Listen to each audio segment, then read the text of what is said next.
grâce, la parfumerie va devenir un métier d'art. Mes chers amis, on se retrouve aujourd'hui dans cette nouvelle vidéo pour parler de l'histoire du parfum.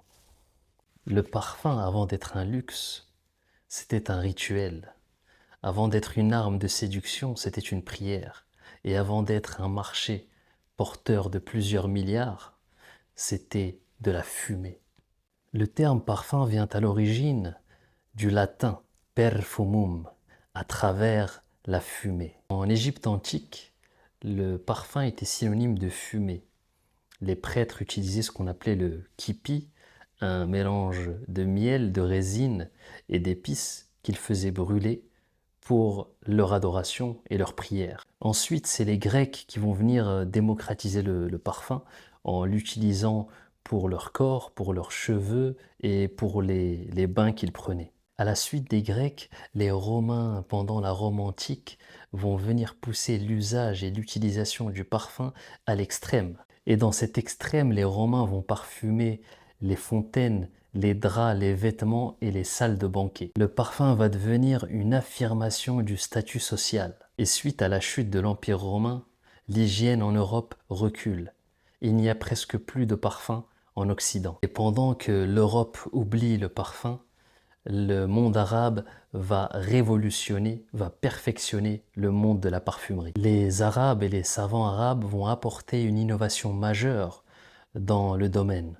Et c'est ce qu'on appellera la distillation, un procédé chimique qui va permettre d'extraire les essences des bois précieux, des plantes, des herbes et de toutes sortes de matières premières destinées à la parfumerie. C'est là que l'eau de rose va devenir iconique et c'est là qu'on va découvrir le musc et l'ambre gris dans toute sa splendeur. Et à cette époque-là, le parfum n'est plus religieux, il va devenir scientifique et artistique. Et c'est là qu'on va rentrer dans l'ère prémoderne de la parfumerie. Ces connaissances vont voyager plus tard vers l'Europe via les routes commerciales. Et sans cet épisode crucial pour la parfumerie, on ne serait pas aujourd'hui en train de parler et d'échanger à travers toutes ces senteurs et ces flacons disponibles aujourd'hui pour la masse et le public. À la Renaissance, l'Europe redécouvre l'hygiène, mais pas totalement. Alors on va masquer les odeurs. Le parfum va devenir une nécessité sociale. Les nobles vont utiliser, par exemple, des gants parfumés. Le parfum va devenir une marque de rang social. Le parfum va devenir également un outil politique. Suite à la Renaissance et ce nouvel engouement pour le parfum, la France va devenir la capitale de la parfumerie. La capitale de la parfumerie en France va se situer à Grasse, où à l'origine, il y avait ce qu'on appelait les tanneurs, donc ceux qui travaillent le cuir.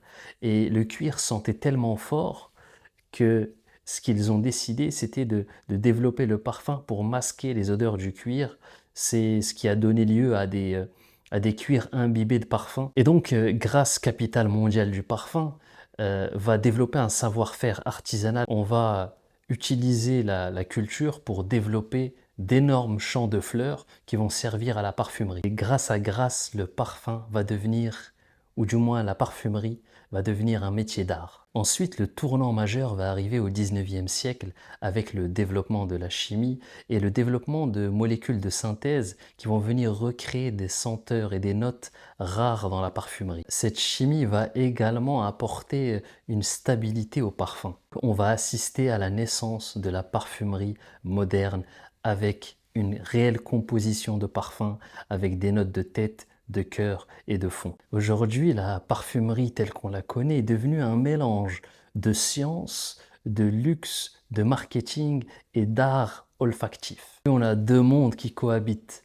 la parfumerie grand public et ce qu'on appelle la parfumerie de niche. La niche va venir remettre l'accent sur les matières premières, sur une signature artistique et surtout sur l'émotion que va renvoyer le parfum. La trajectoire qu'a suivi le parfum à travers l'histoire, il est passé du sacré au social, au scientifique, en passant par le commercial et enfin en atteignant son apogée dans l'artistique et le personnel et l'intime. Et un parfum, c'est devenu une signature, un souvenir et surtout une émotion. Mes chers amis, n'hésitez pas à liker, à commenter, à me donner vos avis sur les prochains formats de vidéos que vous voulez voir sur cette chaîne.